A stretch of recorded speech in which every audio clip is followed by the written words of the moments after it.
Ayat 5 Aldi.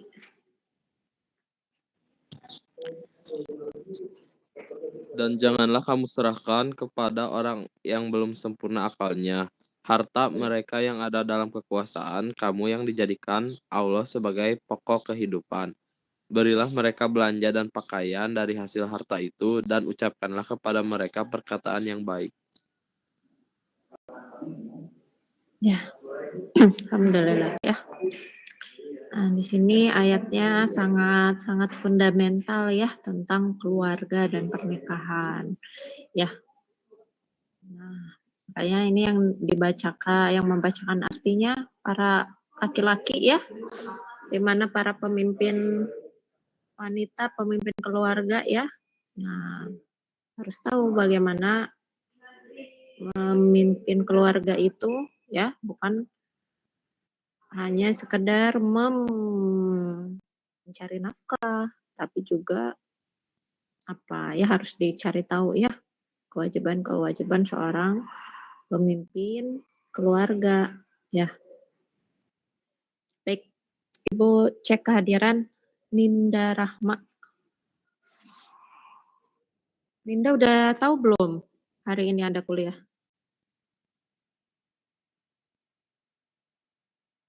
Oke, nggak apa-apa ya. Aditya.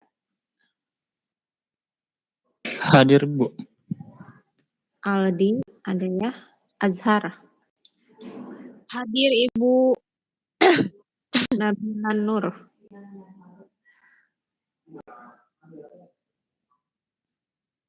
Dena Bilan. Lisa. Hadir, Bu. Muhammad Nazif. Dena Bilan hadir, Ibu. Oke. Nazif ada ya. Nainita. Nai Aniti. Nur Haifa. Hadir, Bu. Siti Fatimah. Hadir, Bu. Silva. Hadir, Bu. Aflah. Hadir, Ibu. Susiani. Hadir, Ibu. Erlia. Hadir, Ibu. Anggi.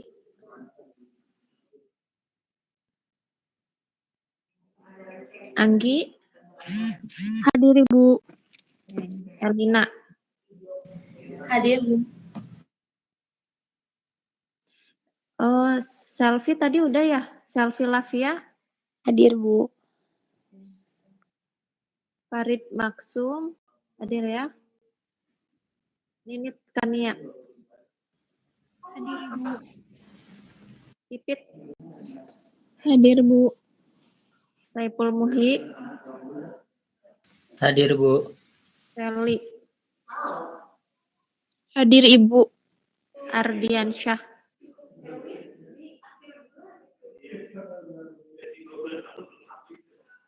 Husna. Husna ada?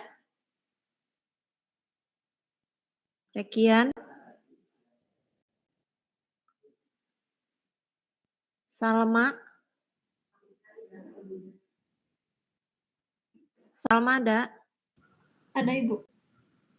Tak Hana Hanifiah. Hadir, Bu. Husna hadir, Bu. Ardi. Rekian. Nah, ini siapa lagi tadi belum? Oke. Ya, alhamdulillah. Mohon maaf sebelumnya ya. Ya, ada besok Ibu tidak bisa ya. Jadi teman-teman juga bisa saving waktunya nih hari Jumat lumayan ya. Nah, kita lanjut ke materi berikutnya.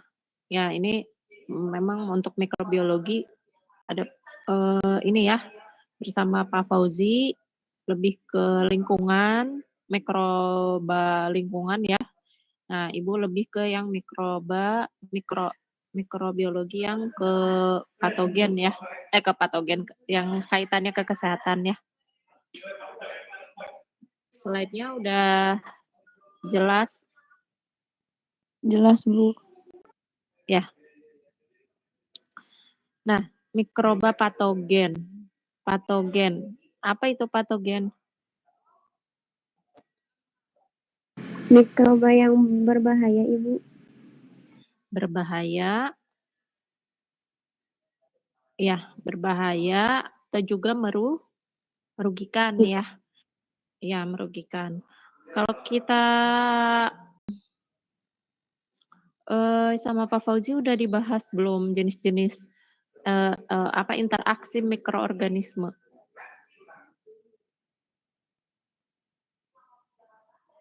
Interaksi mikroorganisme.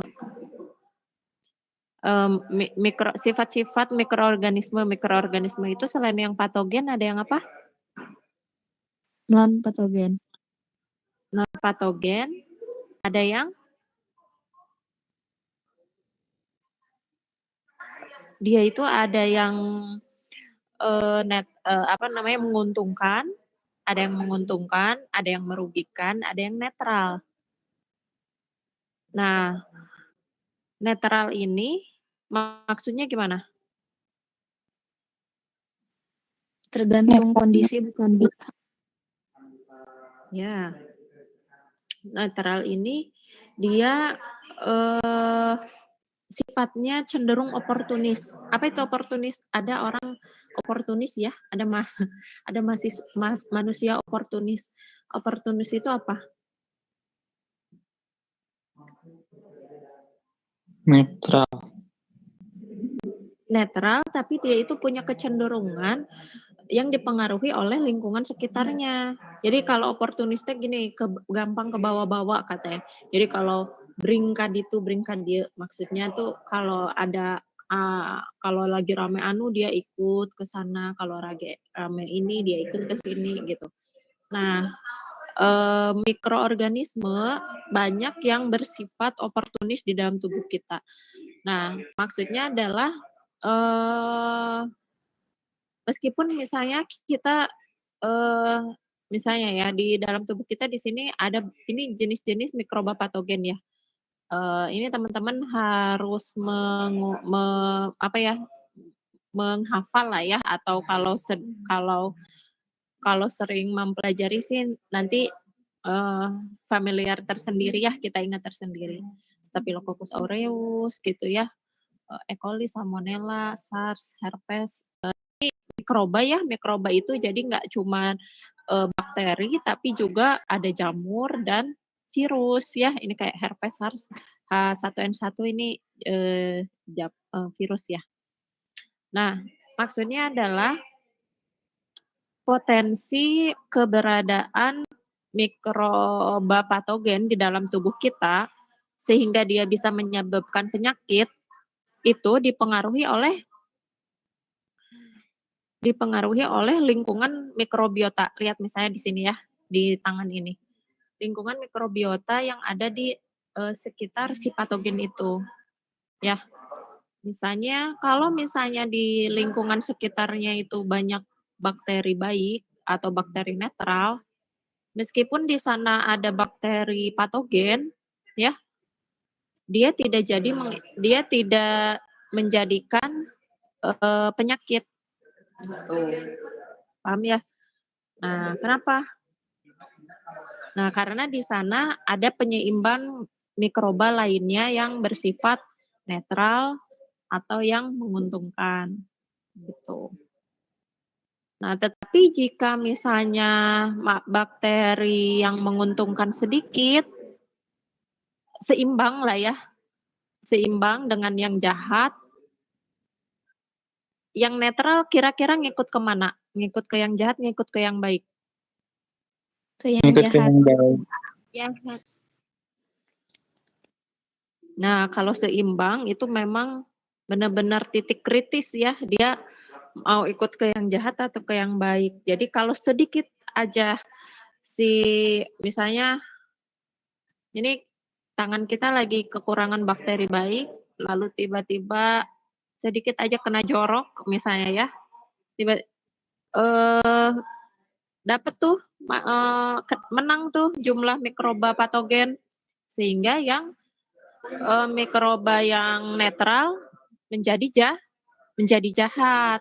Akhirnya menanglah komunitas bakteri yang jahat itu, akhirnya bisa menginfeksi, terjadi penyakit ya, gitu. Nah, kira-kira seperti itu ya. Nah, sehingga patogen itu selalu berkaitan dengan disease atau penyakit. Nah, ada namanya patologi. Patologi itu ilmu yang mempelajari tentang patos itu suffering itu apa?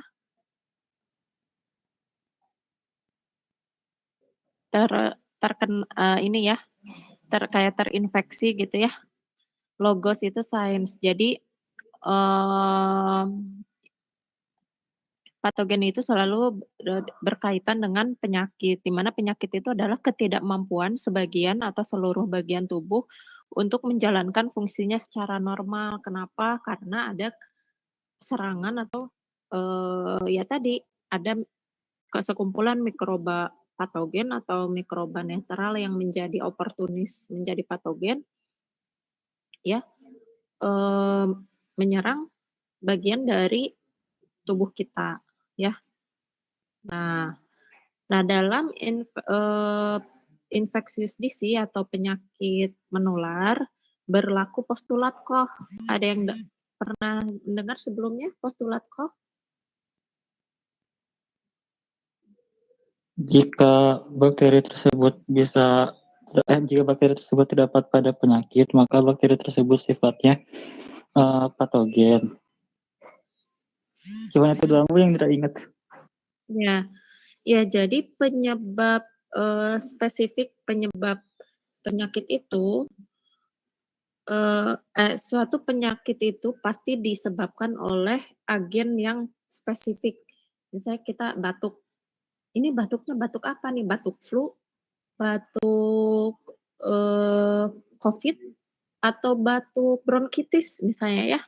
Nah, itu ada agen spesifik causative agents-nya. Nah, ya, yang harus gimana caranya ya kita harus disease organisme yang penyebab penyakit itu harus diisolasi dalam kultur murninya. Jadi misalnya kalau kita gimana caranya kita menentukan kalau batuk kita itu dari mikroba apa? Caranya gimana? Harus cek lab ya. Apakah nanti diambil sampel ludahnya atau lendirnya gitu kan. Nah, lalu dicek di laboratorium, dilihat misalnya ya. Nah, itu sampai kita dapat isolat. Oh, ternyata ini karena tuberkulosis misalnya atau karena SARS-CoV-2 misalnya ya. Kalau virus kan harus di swab dan di PCR ya. Nah, kayak gitu. Jadi penyakit organisme penyebab penyakit itu dia harus bisa diisolasi ya gitu. Ini kaitannya ke nomor 1 tadi ya, nomor 2. Terus inokulasi sampel, kultur sampel into a healthy susceptible animal must produce the same disease. Maksudnya? Jadi kalau misalnya kita mau meninfeksi suatu hewan coba, nah yang nomor 3 dan nomor 4 ini kebalikan dari nomor 1, nomor 2. Nah, kalau misalnya misalnya kita udah dapat isolat murni bakteri TB. Lalu kita tumbuhkan si bakteri TB itu diinfeksikan ke mencit. Kira-kira mencitnya terjangkit penyakit apa? TB atau flu? TB, Bu. TB ya. Nah, jadi nggak mungkin kalau misalnya itu ya. Jadi pasti kalau di sini postulat Koch itu adalah penyebab suatu penyakit itu spesifik disebabkan oleh bakteri atau mikroorganisme tertentu. Jadi kalaupun kita inokulasikan, infeksikan ke organisme tertentu, dia pasti terjangkit penyakit tersebut gitu ya, nggak mungkin yang lain. The disease organism must be recovered from the inoculated animal. Ya tadi ya, organisme mikroorganisme yang menyebabkan penyakit itu pasti hidup di dalam hewan percobaan itu ya, kayak gitu. Jadi nggak mungkin kalau misalnya kita menginokulasikan TB yang tumbuh SARS-CoV-2 misalnya ya, virus, nggak ya. Jadi kayak kita kalau apa yang ditanam itu yang dipanen gitu. Kalau kita nanamnya bakteri A, hidupnya bakteri A. Kecuali memang ada infeksi lain dari lingkungannya gitu ya, berarti kita inokulasinya gagal. Tuh.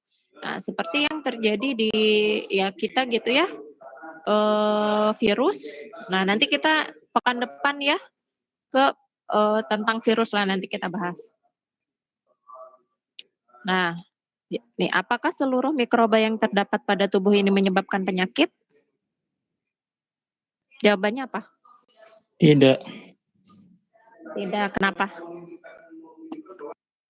karena ada juga mikroba yang bersimbiosis dengan tubuh kita.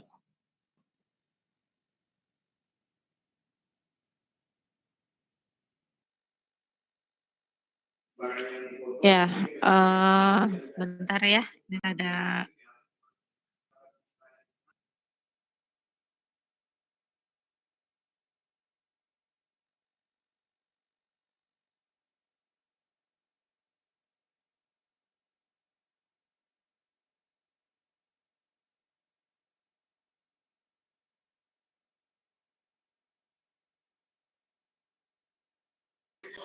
Nah, jadi kalau misalnya teman-teman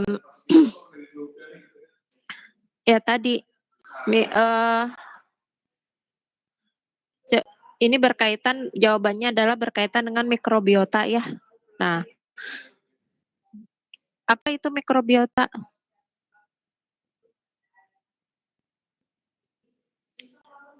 Nah, mikrobiota itu mikroba yang hidup pada tubuh makhluk hidup lain, termasuk manusia. Ya, jadi ada namanya human microbiome. Human microbiome itu ya mikrobiota yang hidup di lingkungan tubuh manusia.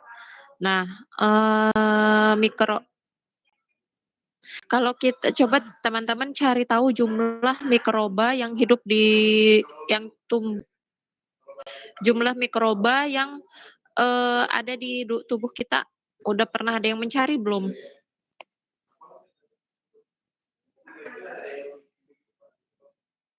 Haifa pernah mencari. Ya, coba PR ya. PR. Tapi kalau dibandingkan dengan jumlah sel yang ada di dalam tubuh, mikroorganisme itu jauh lebih banyak ya. Human microbiome itu jauh lebih banyak dari jumlah sel.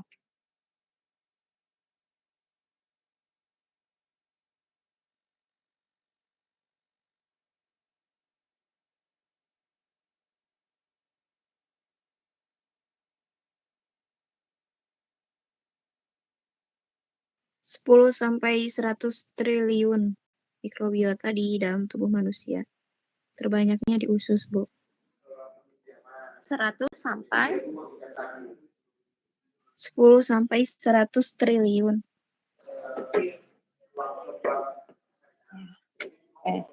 Lalu kalau misalnya sel berapa?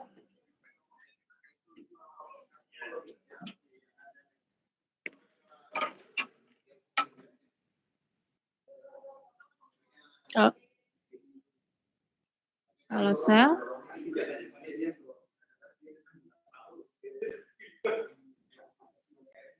Kalau sel 37 triliun. 30 apa? 7. 70? 37 triliun. Kalau mikroba tadi berapa? 10 sampai 100 triliun. 10 sampai 100 triliun. Oke. Nanti kita ini lagi ya. Slide-nya mana? Mana? Kelihatan ya slide-nya? Terlihat Ya. Nah, tadi ya. Jadi di dalam tubuh kita itu ini ya, ada teman-teman juga melihat ini bakteri. Nah, E. coli ini ada masuk ke good bacteria, tapi tadi juga masuk ke bad bacteria. Kenapa? Nah, itu yang E. coli itu termasuk yang oportunis ya. Jadi dia terkadang menyebabkan penyakit, tapi juga kalau misalnya jumlahnya tidak banyak, dia nggak apa-apa gitu. Nah, ada normal flora atau mikroflora mikroba non patogen yang menetap di dalam tubuh atau disebut juga mikroba komensal. Ya, atau normal flora. Nah, ada yang mikrobiota yang bersifat transien. Apa itu transien? Nah, kalau normal flora ini atau mikroflora, dia itu jadi penetap atau residen, disebut juga residen mikroba. Jadi kalau kita punya rumah di perumahan, jadi residen atau tetap gitu ya, di situ nggak berpindah-pindah. Nah, itu namanya mikroflora. Pernah kan dengar mikroflora usus kita? Nah, itu berarti penghuni usus yang mikroba penghuni usus yang paten gitu. Nah, sebaliknya ada transient mikrobiota. Jadi dia itu mikroba yang hidup tidak menetap ya, atau cuma beberapa hari atau beberapa bulan atau juga beberapa tahun di dalam tubuh ya. Dia tidak dia misalnya kita kayak misalnya minum Yakult gitu ya. Kalau tidak rutin dia jadi transient mikrobiota aja. Jadi minum keluar lagi gitu. Nah, kita harus mengusahakan biar si mikroba yang masuk ke tubuh itu jadi yang kalau yang baik ya, mikroba baik itu jadi mikroflora yang menetap secara residen ya. Gitu. Nah, ini getting you know your gut microbiota. Nah, tadi ratusan triliun katanya dan sebagian besar ada di usus ya. Nah, memang di usus kita itu jadi rumah dari mikrobiota kita ya 70% ada di usus sehingga kesehatan usus ini sangat mempengaruhi kondisi kesehatan kita ya gitu, apakah kondisi kesehatan seluruhnya baik atau tidak gitu ya, sehingga katanya minum Yakult 2 kali sehari. Nah, itu tuh kalau secara mikroba patogen itu ini ya, keilmuan mikroba patogen itu. Nah, di sini normal mikrobiota. Normal mikrobiota ini dapat mencegah tumbuhnya mikroba patogen dalam tubuh host. Host ini apa host ini? Host ini adalah ini ya, inang. Jadi kalau misalnya host itu adalah tempat hidup mikroorganisme ya. Nah, jadi ini apa katanya yang tadi ya normal mikrobiota itu kalau misalnya kita memperbanyak mikroba baik dan mikroba yang bersifat normal, maka si mikroba patogen itu hidup tidak? Tetap hidup, tapi dia tidak menyebabkan penyakit gitu. Jadi kayak misalnya nih di lingkungan komplek perumahan kita ada penjahat. Penjahatnya hidup tidak? Hidup. Tapi karena di lingkungan di komplek perumahan kita itu banyak pengajian, banyak orang-orang baik gitu. Sehingga dia itu tidak aktif melaksanakan aksinya merusak komplek rumah kita. Nah, seperti itulah mikroba patogen. Jadi sebetulnya ya kalau misalnya pas COVID kemarin cuci tangan, alkohol gitu ya. Oke itu bagus ya karena emang lagi betul-betul ini. Nah, tapi itu bisa menyebabkan, musnahnya mikroba-mikroba baik juga. Jadi kita ketergantungan lah ya gitu, dengan bahan-bahan yang seperti itu. Nah, jadi bukan sebenarnya kalau menghindari penyakit itu paradigma teman-teman kalau sudah belajar mikrobiologi ya, orang biotek, menghindari penyakit itu adalah bukan memusnahkan di tambah asupan serat, mereka akan transien mikroba baiknya. Transien itu apa? Cuman lewat doang, keluar lagi gitu. Jadi tidak menyebabkan efek kesehatan gitu. Terus juga apa? Penggunaan obat-obatan, alkohol, garam. Makanya kenapa ya, maksudnya micin itu bukan membuat otak bodoh, tapi mengganggu kadar garam yang tinggi, mengganggu mikroflora di dalam usus sehingga ya banyak itu gitu banyak yang mati ya mikroba baiknya kayak gitu. Nah ini contoh. Nah, kompetisi dalam hal perolehan nutrisi menghasilkan senyawa berbahaya, menciptakan suasana lingkungan yang tidak mendukung pertumbuhan mikroba patogen. Nah, jadi ini pH, oksigen. Jadi kalau kita minum minuman yang asam gitu ya, kayak soda atau misalnya merokok sehingga suplai oksigennya kurang gitu ya. Nah, ini justru kayak minuman asam maksudnya minuman asam itu yang asam untuk tubuh gitu ya, itu kan, apa namanya, menjadi media yang sangat ini ya, untuk mikroba patogen, gitu.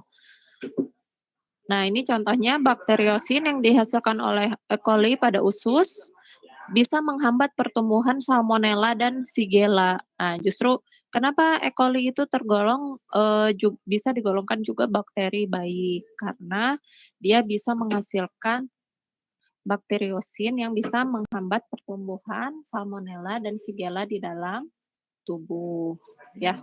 Salmonella itu apa, bakteri patogen penyebab apa? Tipus? Ya. Kalau Shigella, ayo ada yang tahu Shigella?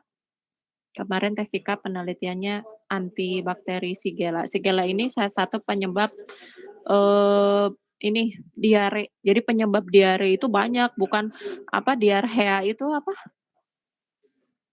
Bukan Clostridium diarrhea aja ya, tapi ada Shigella macam-macam tadi kayak batuk ya, batuk itu nggak cuman flu, nggak cuman TB, ada ya macam-macam penyebabnya ya, sehingga kita kalau pengobatan penyakit flu-nya sekarang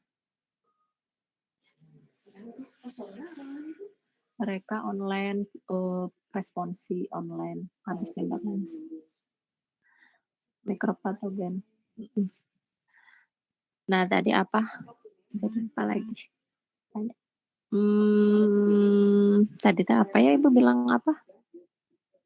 Oh ya sehingga penyebab kalau misalnya penyebab penyakitnya bakteri dengan virus pengobatannya sama nggak?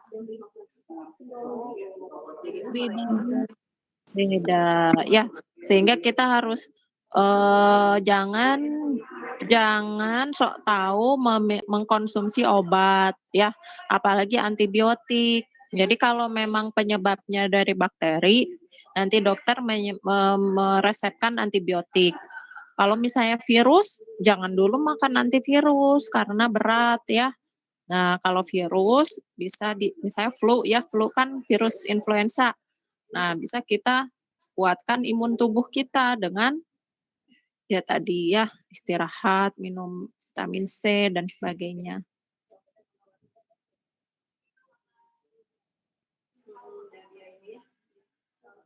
Nah, ini banyak ya beberapa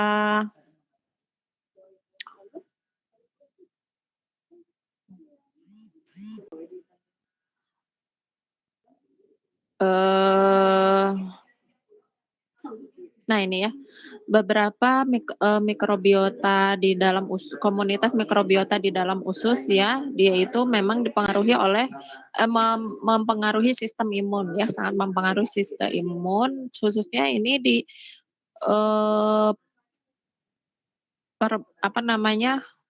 Filum yang paling banyak itu Firmicutes dan Bacteroidetes ya.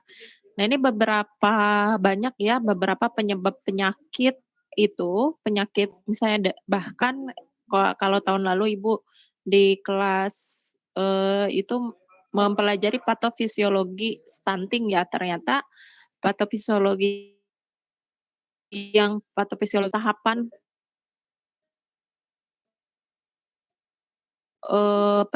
tahapan penyebabnya. Nah, awalnya adalah ketidakseimbangan mikrobiota usus gitu. Sehingga mikrobiota usus ini sangat-sangat esensial gitu ya terhadap berbagai kesehatan. Dan teman-teman bagaimana kalau misalnya dalam mikrobiota usus ini ketika kita lahir ada di seorang bayi gitu yang lahir ke dunia itu dalam kondisi netral atau sudah ada mikroba di dalam ususnya? Netral Sudah lagi, ada. stabil. Sudah mungkin Sudah. Dari mana adanya? Dari Dari nutrisi ibu. yang didapatkan dari ibu. Nah, ketika kalau janin itu dia close, tertutup dengan lingkungan sekitarnya. Dan nutrisi yang masuk ke dalam usus itu adalah dari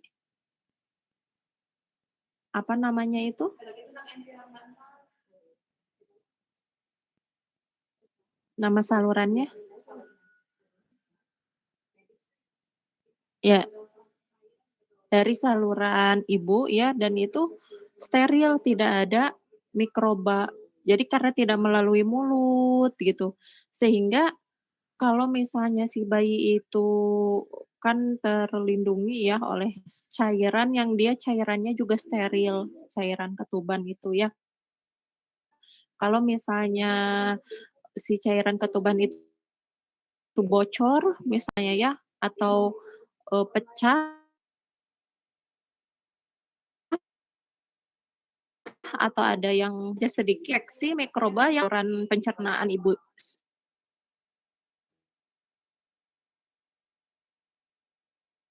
sang ibu dan menyebabkan bayi. Nah, sehingga kalau dalam keadaan normal misalnya tidak keracunan, nah dia itu semua bayi yang lahir ke dunia itu dalam keadaan steril atau belum ada bawaan mikroorganismenya. Nah, ketika lahir ke dunia, dia misalnya keluar kan lewat ada yang dioperasi ya, terus kepegang sama bidan sama bidan dokter gitu ya. Nah, langsung itu di sanalah dia mulai kontak mikroorganisme apakah masuk lewat hidung, mulut gitu ya. Nah, kalau misalnya eh, lewat lahir secara normal gitu lewat saluran ibu, nah itu juga ada mikroba bawaan dari ibu yang masuk ke ke janin, ke bayi. Nah, dari situlah mulai si bayi itu bukan terinfeksi ya, mulai berkenalan dengan mikroba sehingga apa? Sehingga air susu ibu itu ya sangat-sangat menentukan kesehatan bayi. Karena apa? Karena di situ sumber imunitas. Karena bayi kita secara ekstrim berkenalan dengan mikroba yang ada di udara, yang ada di tangan orang-orang sekitarnya gitu ya. Nah, termasuk ada satu sunnah Rasul itu apa? Ketika bayi lahir itu diberikan kuluman buah kurma dari ayahnya.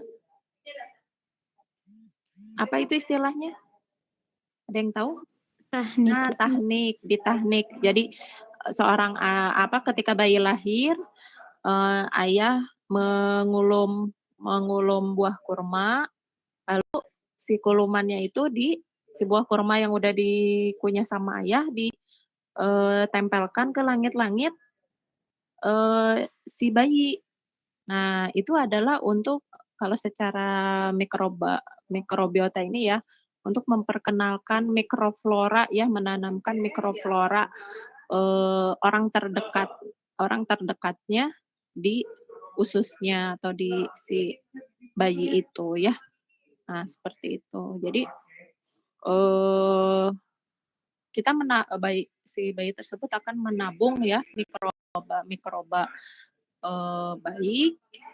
Makanya juga kenapa harus dihindarkan mikroba jahat yang ekstrim, kayak misalnya kalau bayi teh ya harus bersih, harus misalnya ya, terus juga imunisasi. Kenapa? Kalau misalnya tiba-tiba kita tidak bisa ya menghindari mikroba jahat, misalnya ya apakah dibawa ke mana atau ada yang nengok dia punya penyakit TBC misalnya ya.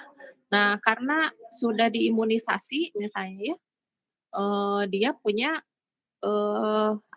antibodi terhadap si mikroba jahat itu sehingga lebih aman untuk bayi. Kenapa sih kenapa Bu meni jahat bayi dikasih imunisasi? Ya itulah ya salah satu karena dia belum organnya belum sempurna, imunitasnya belum inilah ya sehingga harus tapi imunisasi juga bukan satu-satunya jalan, tetap harus ASI.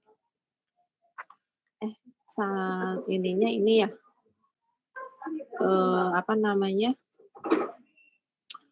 slide-nya terputus.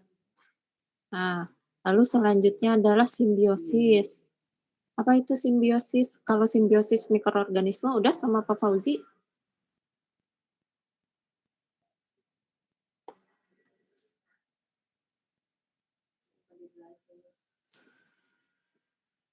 Seingat Haifa belum, Bu.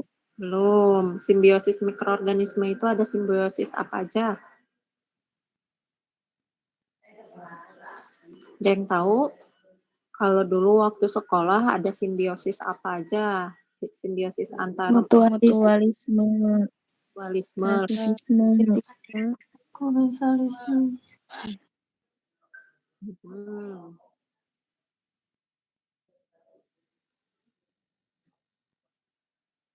Sebentar. Ya, sama ya, mikroorganisme juga punya simbiosis yang demikian. Ada yang simbiosis menguntungkan, ada yang merugikan. Nah, disitulah, nah ini baru dibahas lah di sini, opportunistic patogen. Opportunistic patogen itu simbiosis berupa simbiosis ya, atau hubungan timbal balik antar mikroorganisme yang bisa tergantung pada kondisinya itu apa? Bisa lokasi, bisa imunitas gitu ya. Jadi kalau misalnya imunitasnya jelek, maka di situ opportunistic patogen yang menang. Ya. Nah, ini contohnya E. coli itu ya, yang opportunistic patogen. Nah, E. coli dapat berbahaya jika tumbuh pada kantung kemih. Terus pada luka yang terbuka, pada paru-paru, dan sebagainya. Sehingga kalau misalnya kita banyak bermain dengan patogen, ya, nah maka kita harus menguatkan sistem imun kita ya. Ini slide-nya belum muncul ya.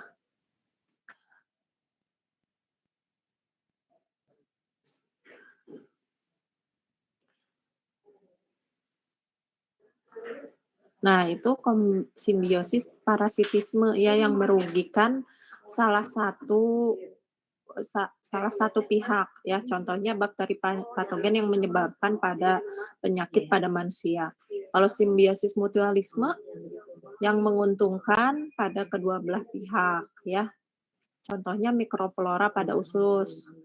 Terus komensalisme, satu pihak diuntungkan, satu pihak tidak diuntungkan atau dirugikan. Contohnya Staphylococcus epidermidis. Nah, Staphylococcus epidermidis ini pada permukaan kulit yang menyebabkan jerawat itu sebenarnya adalah Cutibacterium acnes ya.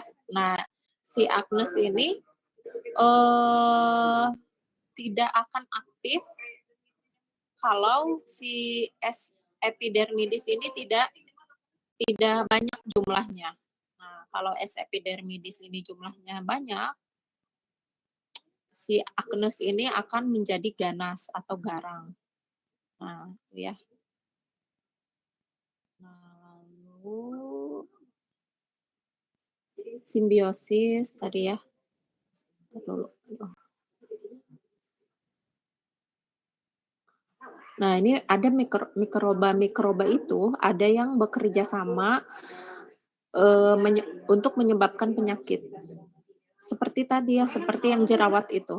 Penyebab jerawat itu nggak cuma satu bakteri, tapi juga ada minimal 2, C. agnes dan apa tadi? S. epidermidis ya. Nah, jadi kalau misalnya kita suka ini ya, penyebab TB adalah tuberkulosis apa gitu ya. Nah, sesungguhnya kalau kita pelajari patofisiologinya dari segi mikroba, itu tuh ada banyak penyebabnya itu, gitu ya. Yaitu mikroba-mikrobanya saling bekerja sama sehingga menyebabkan penyakit. Contohnya ini pada penyebab gingivitis dan periodontitis pada gusi atau gigi, ya. Jadi dia itu harus berkoloni dulu, ya. Dia memiliki reseptor untuk berikatan dengan bakteri streptokoki yang dapat membentuk koloni pada gigi. Nah, itu. Jadi karena pada giginya itu ada streptokoki, terus si bakteri patogennya itu jadi aktif dan membentuk koloni dan menyebabkan infeksi pada gusi dan gigi. Nah, lalu berdasarkan klasifikasinya, klasifikasi penyakit ini ada penyakit dalam populasi. Contohnya,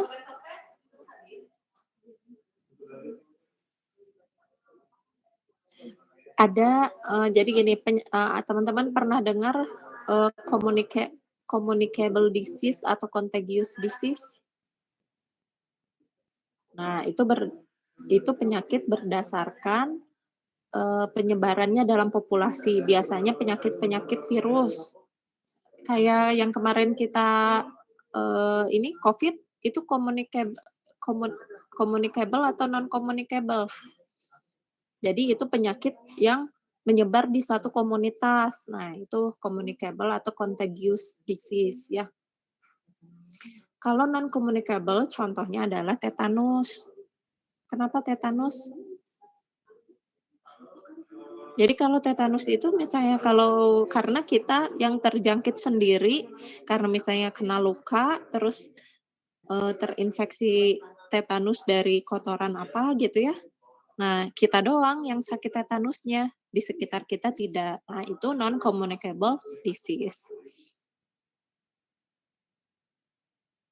Berdasarkan durasi, ya. Kalau berdasarkan durasi penyakitnya, ada penyakit akut, ada penyakit kronis. Kalau akut itu apa? Dia cepat, tapi waktunya pendek. Nah, itu akut. COVID akut tidak? Nah, kalau yang Ibu. enggak, Ibu. Nah, kalau yang akut itu yang kayak sekarang itu yang ginjal ya. Nah, dia menyebar cepat, terus pada waktu yang singkat dia menyebabkan kematian. Nah, itu akut. Kalau kronis, kalau penyakit kronis itu dia lambat infeksinya, tapi periodenya panjang. Ya, misalnya batuk atau lambung kronis ya. Biasanya kan penyakit lambung itu dia lama gitu ya sakitnya itu. Nah, tapi ininya perlahan ya. Sebentar ini ketutupan ininya, format PPT-nya. akut, kronis, dan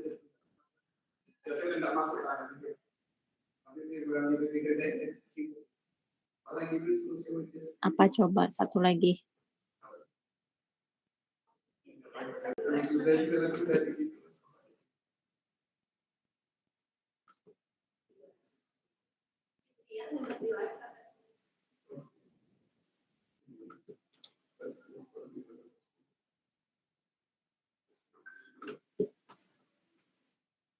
Kalau berdasar, kita ini dulu deh.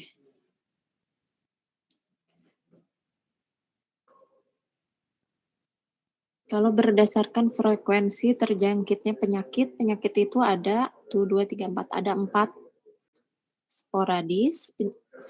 sporadis DC, endemic DC, epidemic DC, and pandemic DC.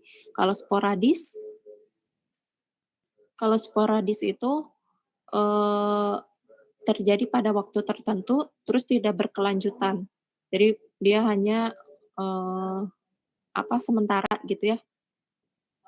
Hanya sesekali saja dan udah nggak terus menerus. Tuh.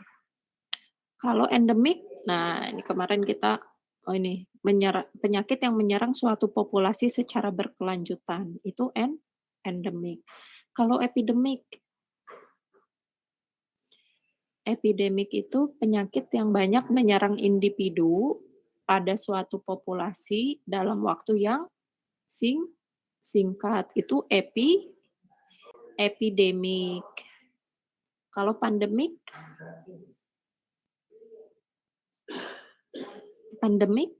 yaitu penyakit epidemik yang menjangkit ke seluruh dunia. Kemarin kita menghadapi pandemik gitu. Apa pandemik itu? Nah, pandemik itu penyakit epidemik yang menjangkit seluruh dunia. Ya. Kalau epidemik sendiri tadi apa? Penyakitnya hampir menyerang seluruh individu di suatu populasi dalam waktu yang singkat. Nah, itu epidemik. Ya. Kalau mendunia, si epidemik itu jadi pandemik, ya.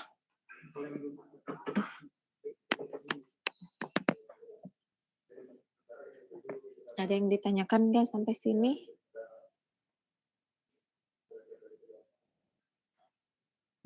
Ibu Indra izin bertanya.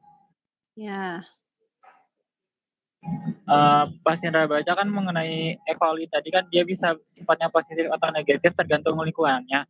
Nah, pas Indra baca di buku mikrobiologi Jawa ternyata E. coli yang berpatogen tuh galurnya beda Bu sama yang ada di dalam tubuh. Jadi dipengaruhi oleh galur juga ya Bu mengenai positif atau tidaknya suatu bakteri. Bisa jadi. Nah, maksudnya si bakteri E. coli itu maksudnya kan masih satu spesies kan E. coli, tapi galurnya berbeda. Ya. Nah, apa yang menyebabkan perbedaan galur itu sehingga si E. coli itu ada yang baik, ada yang jahat. Nah, bisa jadi karena adanya mutasi pada si E. coli itu, gitu ya. Kayak misalnya kita kemarin SARS-CoV-2, dia itu secara cepat bisa bermutasi ya menjadi tipe X, Y, Z gitu ya. Ada tipe apa gitu. Nah, si E. coli juga gitu. Nah, yang menyebabkan mutasi pada suatu mikroba, baik itu bakteri atau virus, biasanya adalah karena lingkungannya. Ya, karena lingkungannya. Nah, sebenarnya ya menarik ya, nanti teman-teman kita pelajari ini ya, tugas mikroba patogen ya. Nah, tadi apa yang menyebabkan si bakteri E. coli itu bakteri baik tadi itu apa? Dia menghasilkan apa?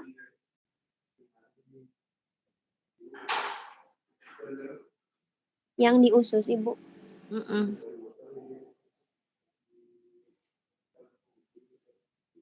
Dia menghasilkan senyawa antimikroba yang bisa membunuh senyawa antimikroba itu istilahnya apa?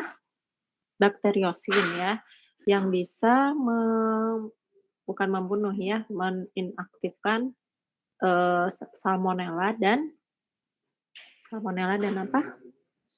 Shigella. Nah, itu hasil penelitian ya, sehingga tergolonglah si E. coli ini jadi E. coli yang baik kayak gitu ya. Nah, bisa seperti itu kalau misalnya kita lihat, kita cek misalnya galurnya, oh ternyata yang E. coli galur ini yang dia baik, bisa jadi. Karena kalau sekarang gitu ya, nah untuk E. coli percobaan juga ya, macam-macam galur. Kita harus tahu galurnya galur apa, karena itu mempengaruhi ke sifat si E. coli itu ya, gitu. Nah, tapi secara simbiosis atau komunitas tadi ya, bakteri komensal dan sebagainya, teori itu berlaku. Misalnya si E. coli si E. coli yang bersifat patogen itu dia bisa bersifat tidak aktif kalau lingkungan di sekitarnya itu misalnya ya si bakteri itu yang dari galur patogen ya, galur E. coli yang bersifat patogen. Nah, tapi karena di sekitarnya itu tidak mendukung hidupnya untuk aktif, nah jadi dia tidak akan menginfeksi. Nah, jadi istilahnya teori itu juga berlaku juga gitu ya. Tuh.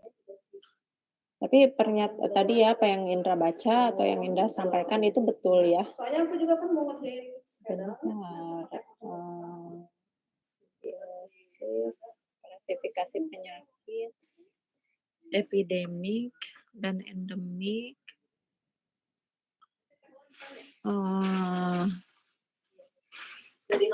Ini HIV. Nah, coba ya, HIV itu termasuk apa? Pandemik atau endemik? Endemik. Endemik. Kenapa?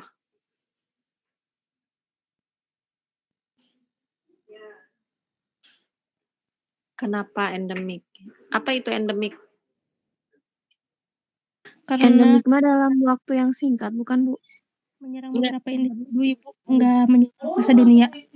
Ya, endemik sama berkelanjutan, tapi dalam populasi misalnya wilayah. Kalau pandemik yang mendunia. Kalau HIV apa?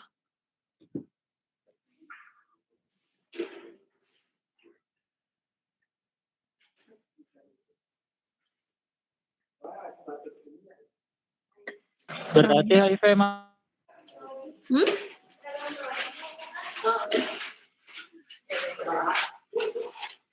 Berarti HIV pandemik kan seluruh dunia. Ya, Ibu nanti share ininya ya, atau teman-teman PR ya. PR. Nanti PR-nya tadi apa? Ya udah mulai dari sinilah ya.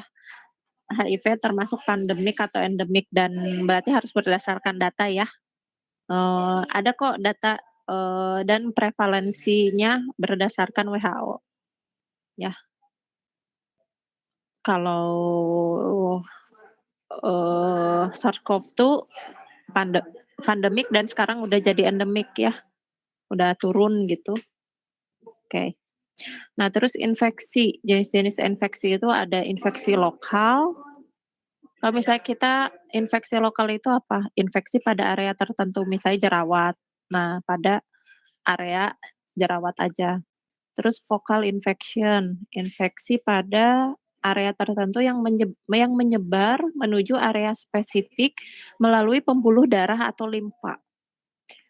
Nah, ini kalau misalnya kita terinfeksi, misalnya kena luka, terus kita biarkan, tidak dibersihkan, tidak diobati, terus nanti si luka ini akan masuk ke pembuluh darah, ya, pembuluh darah atau pembuluh limfa. Nah, itu naik infeksinya jadi infeksi vokal. Ya. Nah, tingkat selanjutnya adalah systemic atau generalized infection. Jadi infeksi yang infeksi pada seluruh tubuh. Karena si infeksinya masuk ke pembuluh darah, jadi dia masuk ke berbagai jaringan, bisa menginfeksi, si darahnya terinfeksi, nanti dia membawa mikroba patogen ke sistem tubuh kita, ya. Nah, di mana nanti sistem tubuh kita yang lemah, nah itu yang akan misalnya apakah di paru-paru, maka nanti akan jadi radang paru, atau di otak, jadi radang otak dan sebagainya. Itu bisa jadi dari, nah teman-teman hati-hati ya, gigi berlubang. Gigi itu kalau misalnya kita istilahnya tuh kalau misalnya belum nyut-nyutan, kita nggak ke dokter gigi atau tidak memperbaiki pola hidup gigi sehat gitu ya, gosok gigi. Nah itu kan bisa jadi misalnya kita nggak sadar gigi kita lagi infeksi sama mikroba misalnya ya. Nah ternyata terjadi vocal infection atau infeksinya udah ke saluran darah. Kalau kita langsung mengobati ke dokter gigi misalnya biasanya kan di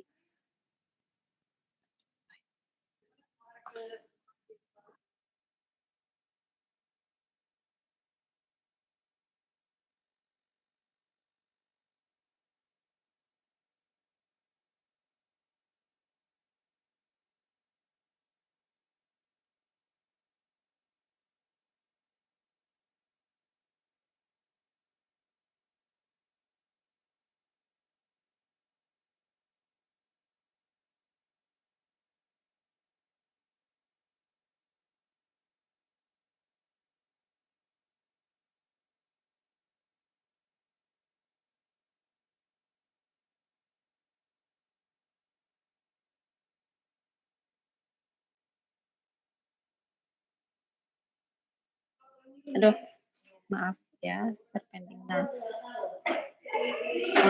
tadi apa?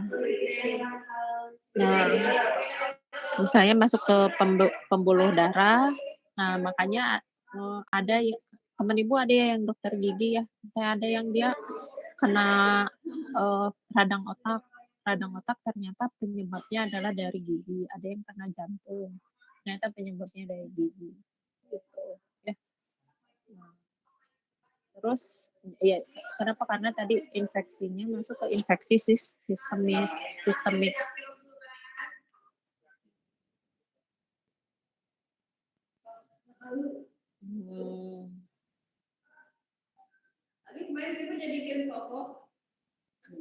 Nah ini ya untuk yang systemic infection ini bisa menyebabkan berbagai infeksi. Ada sepsis.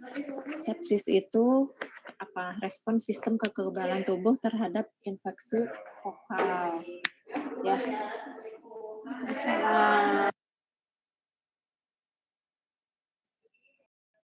Terus ada septisemia. Itu infeksi sistemik yang disebabkan oleh multiplikasi patogen di dalam darah.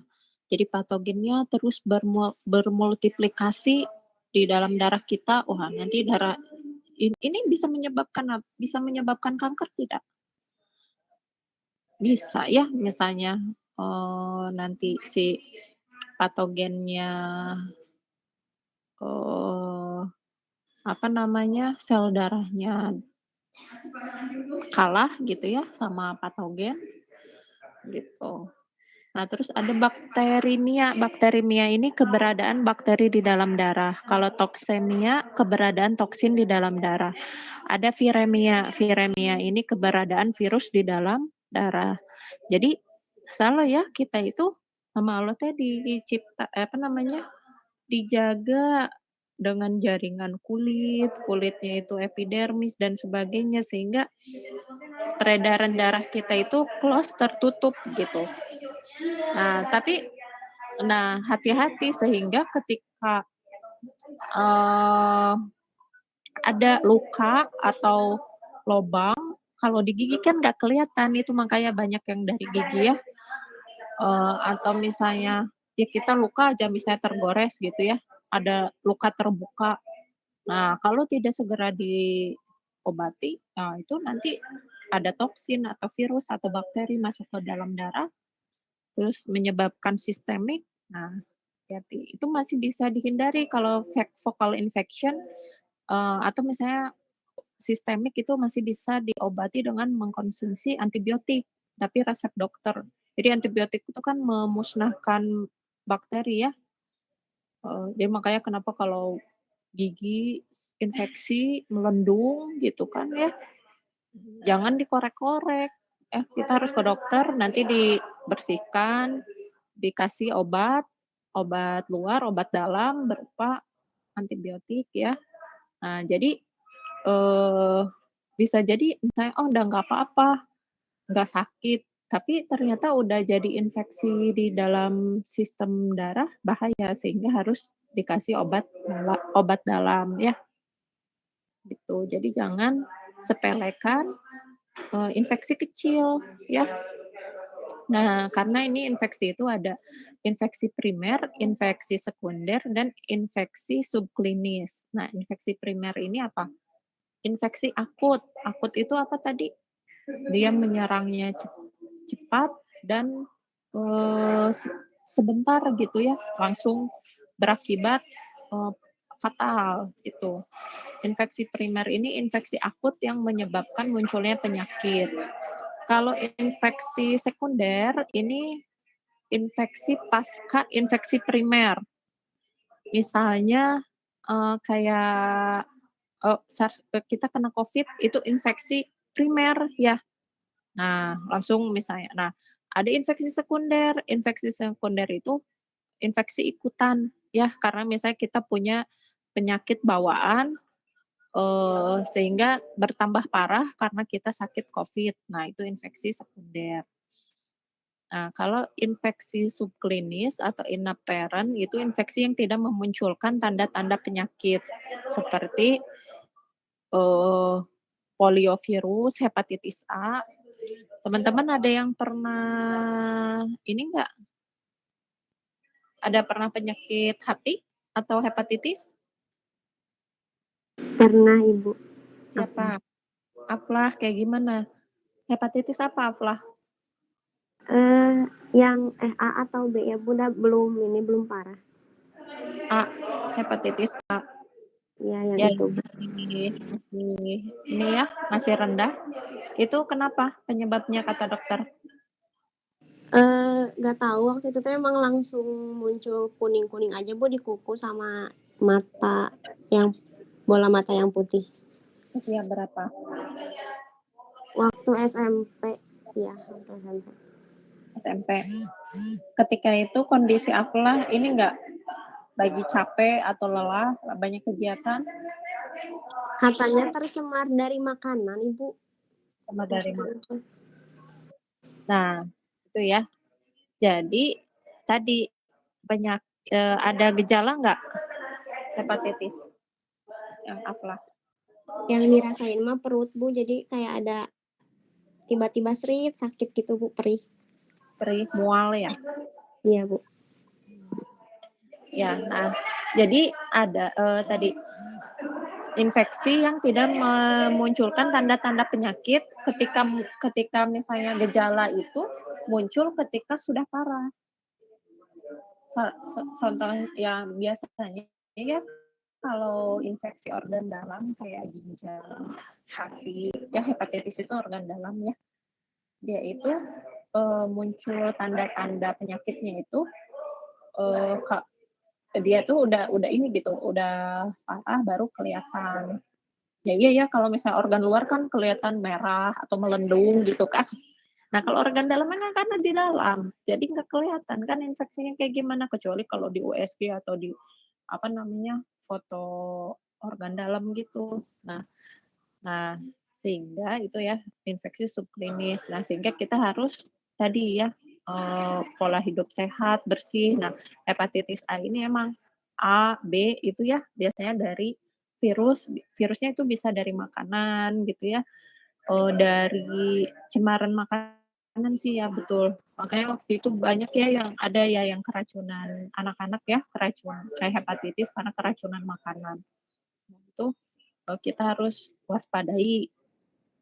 Nah, harus yang bersih, terus juga kitanya harus sehat juga ya. Ada misalnya kalau misalnya kitanya lemah atau imunnya lagi drop, ditambah jajanannya tidak sehat, wah udah itu gampang terkena.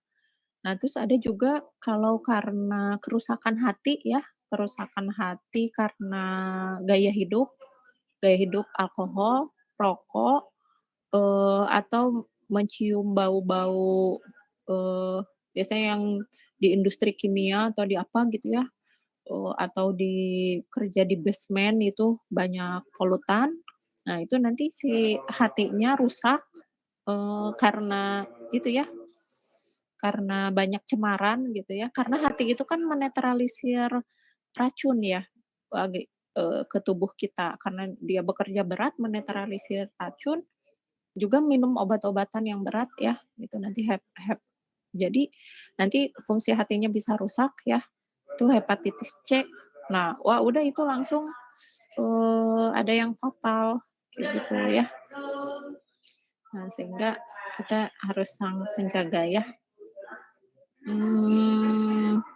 Ada infeksi pasien pasca perawatan atau keluar dari rumah sakit, makanya itu kalau orang sedang baru sembuh sakit itu sangat ini ya, jangan ya kita harus ada waktu gitu ya buat dia biar pulih betul gitu. Sampai 11.20 ya. Nah, udah mungkin sampai sini dulu ya teman-teman karena juga slide-nya tidak bisa diinikan. Bentar satu lagi deh sebelum ke virus nanti. Tadi infeksi sekunder, tersier dan subklinis. Transmisi penyakit. Transmisi itu apa? Bagaimana si penyakit itu bisa bertransmisi atau berpindah ya. Ada kontak transmission atau transmisi kontak, ada vehicle transmission, transmisi dengan kendaraan, ada vektor. Kalau kontak itu karena kontak langsung, touching, kissing, sexual intercourse ya, makanya tadi gimana HIV itu coba teman-teman cari pandemi atau endemik ya, nanti itu nanti kita bahas gitu ya. Dia itu kan karena disebabkan karena direct kontak ya, sentuhan, ciuman, hubungan seksual ya yang tidak ini kayak gitu.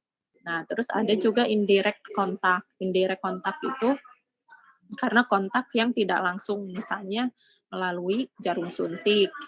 Itu kalau HIV ya, atau misalnya kita makan bergantian gitu ya, tidak dicuci misalnya ya ini pramuka karena kita ini. Nah, sebenarnya kalau makan barengan gitu nggak apa-apa gitu ya, tapi kalau misalnya itunya gantian gitu sendoknya, wah itu bahaya.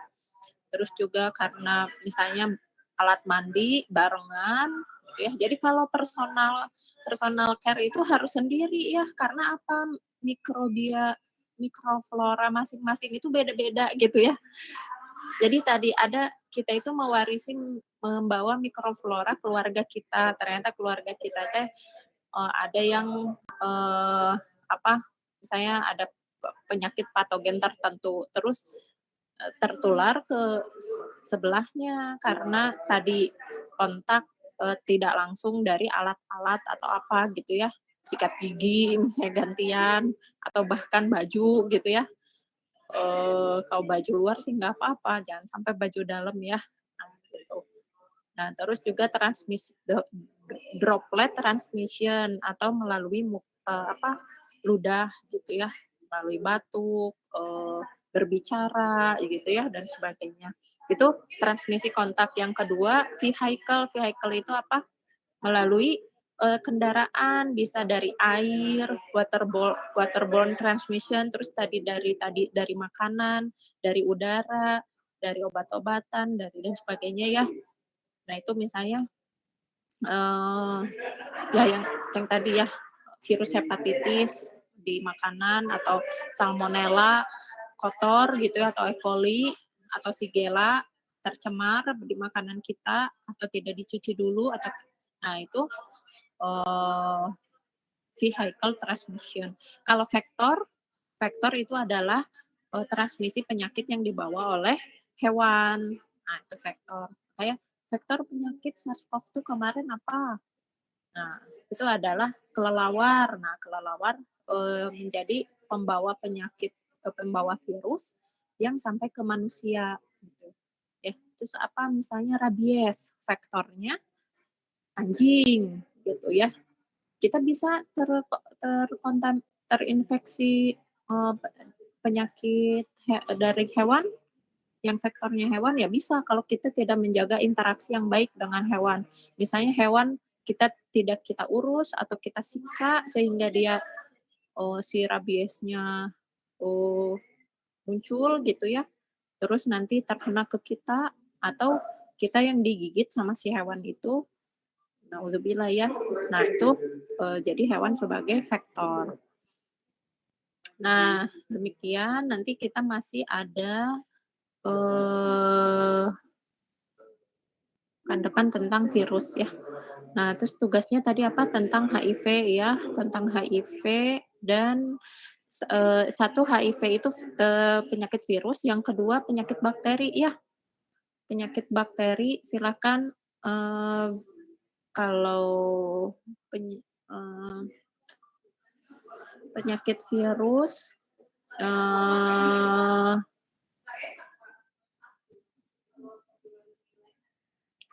penyakit virus yang ganjil HIV, yang genap SARS-CoV-2 ya, yang penyakit bakteri beda-beda.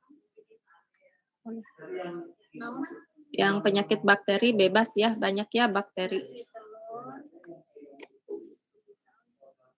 Udah? Nanti Ibu jelaskan lagi di grup ya.